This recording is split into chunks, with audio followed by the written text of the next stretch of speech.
Well, hello and welcome back to Fit with Stairs. I had promised that I would be making a video a couple of days about the miracles that have happened in my life in the past few days.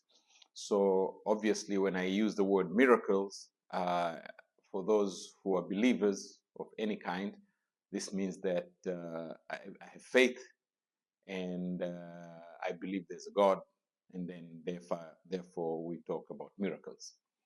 Um, so, in short, very short, brief history of what happened here.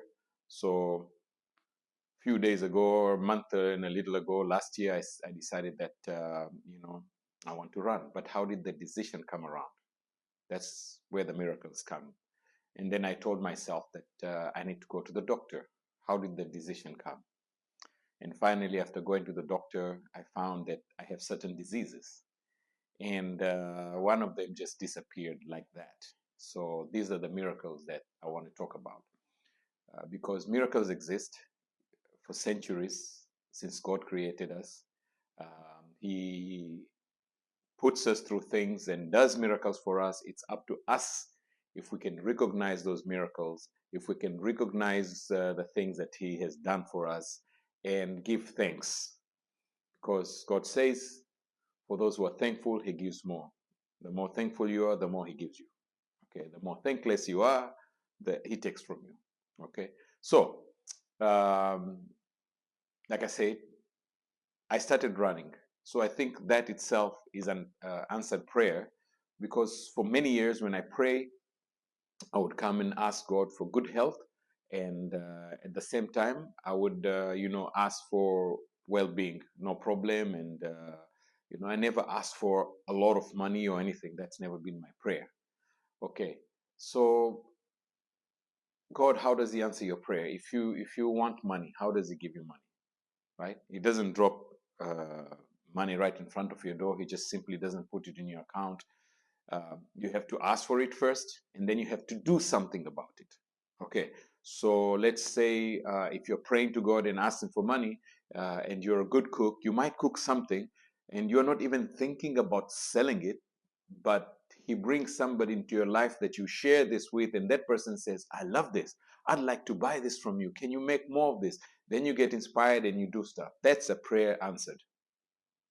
You're working in a job and you can't make ends meet, and you try everything, things don't seem to be working. You take that extra class, you still can't get a job.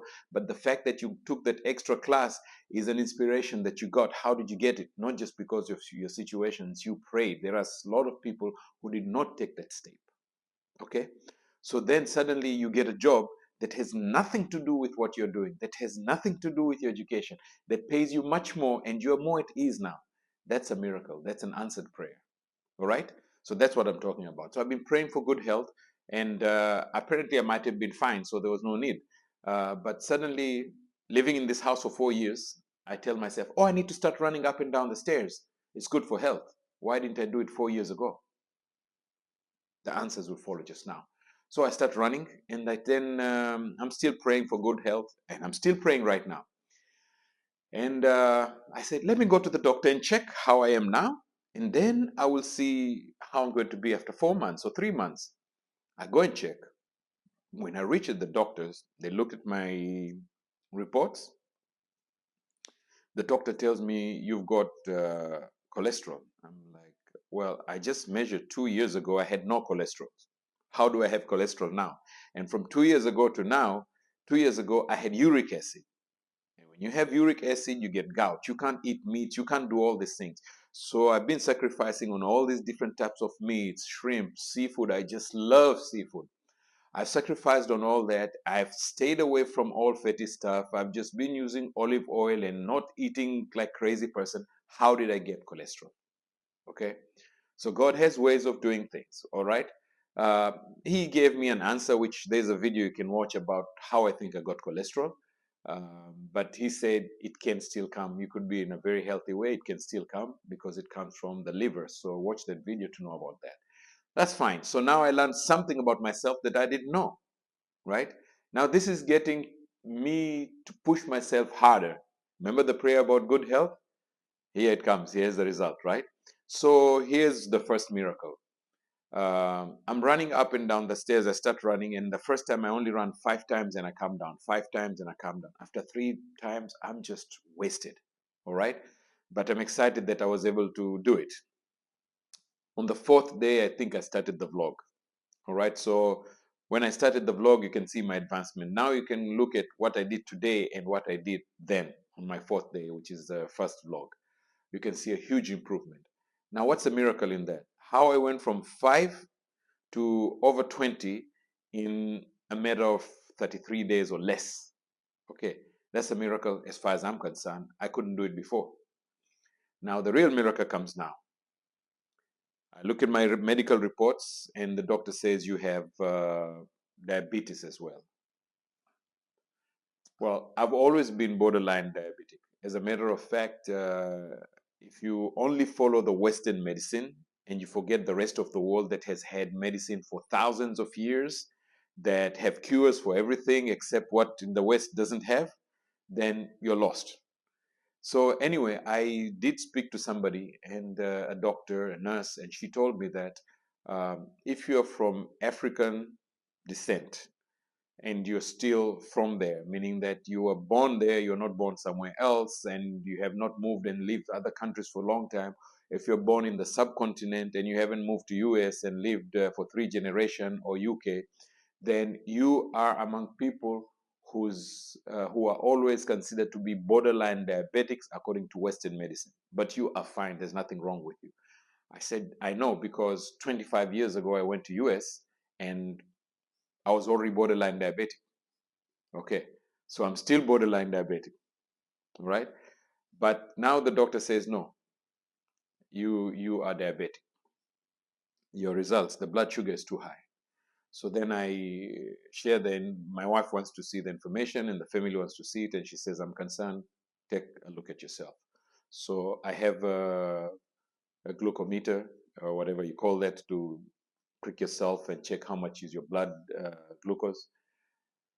The first time I poked myself, it was 29.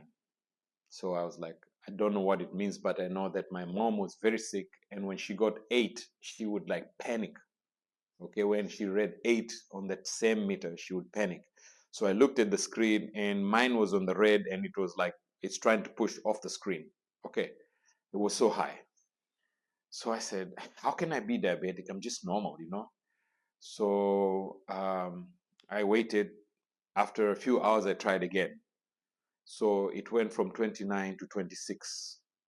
Okay, no problem. It's dropping. Then I start reading about diabetes, and now I have to change my food. I can't even eat bread. I can't eat this. I can't eat that.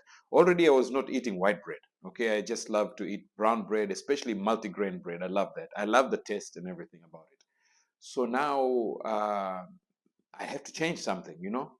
So I start changing things that I eat, even things that were already I'm eating that were considered to be low glycemic index, like dosa, okay, from India. I love eating that. Now I can't eat it, or at least I'm eating it and my numbers are too high, so I need to drop it. I start looking, and by the end of the day, I drop to 20 point something, and I wake up, I'm at 17. So now I've dropped from 29 to 17, a huge number. And I'm excited that in one day I dropped it. I think it's deadly. You're not supposed to drop that much. Anyway, I go about the day. The next day afternoon, I measure it, and now it's up to 24 again. So for the next few days, it just fluctuates. It goes up and down, but never coming anywhere close to 10. The lowest I got was about 15.9 or something like that. And this was shocking to me, right? So I said, okay, what do I do now? I only have one thing to do. I start praying to God. God, get rid of this disease for me. Take this disease away from me. Last Thursday, okay, today is Tuesday here. And when you wake up in US, tomorrow is going to be freezing cold in Texas. Okay. And I was sweating this morning on my Tuesday. So last Friday, I was earnestly praying all day, starting Thursday night. And I gave it all my all. I was literally in every single prayer, in every single word I said. I was present in everything I said. I was, because sometimes you pray and our Father who art in heaven, hallowed be thy name, thy kingdom come. You're not thinking about what you're saying, right? Or you're a Muslim, you say, "Kul Allah, Allah, samad, lam yalid, walam yulad." You're not thinking about what you're saying. I was in every single word that I said. So, and I honestly asked God to remove the disease from me. By Friday afternoon, I'm still up in 20s, 24, 23, somewhere like that. And I ran out of my test strips. And as a new diabetic now, I'm trying to read and watch videos of people who are already diabetics and learn from them. I come across this guy from Slovakia. He's had diabetes for 30 years plus, and he's a coach for people with diabetes to help them out. And I watched his channel. It was fantastic because I thought you're dead if you're diabetic. You don't have any food. He had just so many different types of food that you could eat. And I was like, yes, this is fantastic. And he was showing how even with diabetes, he could go out and eat all these things after he took his insulin, because that's my next thing. I have to go towards insulin. So I start reading and watching videos. Then I saw a video that he had. He says, if you have expired test strips, your readings could be a little bit off. So he brings two readers and test strips. He has expired ones and correct ones. And he does a test. On the expired ones, he get 2 to 3 digits off, meaning that instead of being like 5, it will be like 7, which should be shocking if you're taking care of your glucose. So 7. So I said, wow, if I could just drop those 3 points, I'd be good, because the lowest I got was, I think, 15.9. So if I can get it down, I'll be now at least on the lower end of the high side. It's like if you're a student, no, you'll be on the higher end of grade C. I'll be on the higher end of grade C. So I ran out of my test strips, and it was time for me to say my prayers. I prayed, and I prayed for a miracle. Then I went and got new test strips, and I tested. You won't believe. The number was 5.4. 5.4. Okay, so I'm thinking, I have expired test strips, but can it go from 22 and 24 to 5.4? Let me watch that video again. The guy says about 3. I said, okay, how much expired are mine? They expired 4 months ago.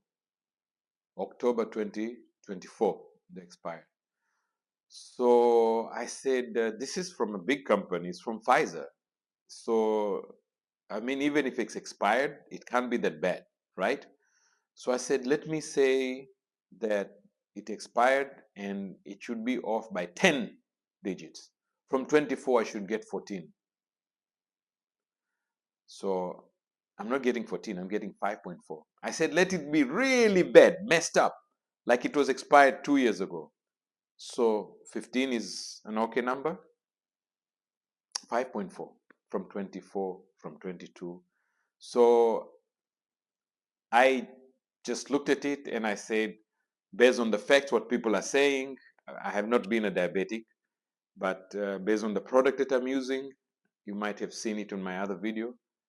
I'm using a very good product sold here by the best pharmacy.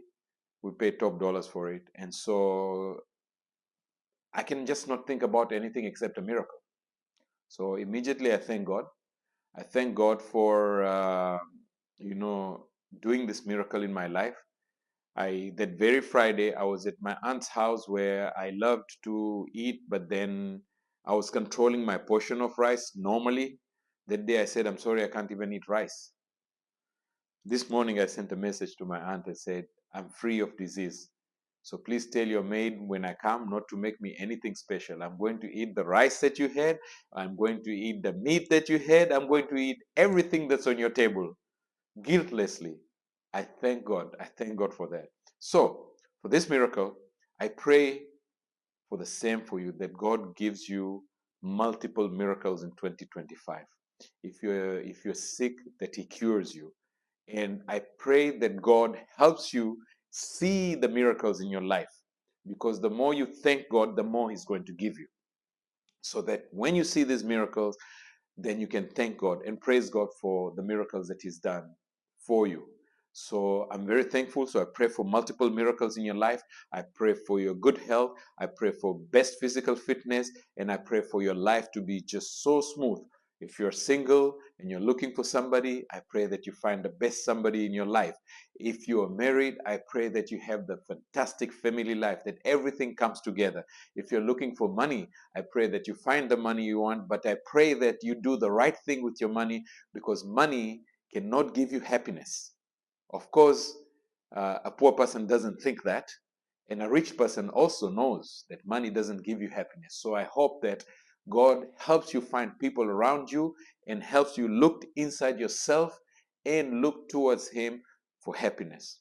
With that said, thank you for joining and have a blessed day.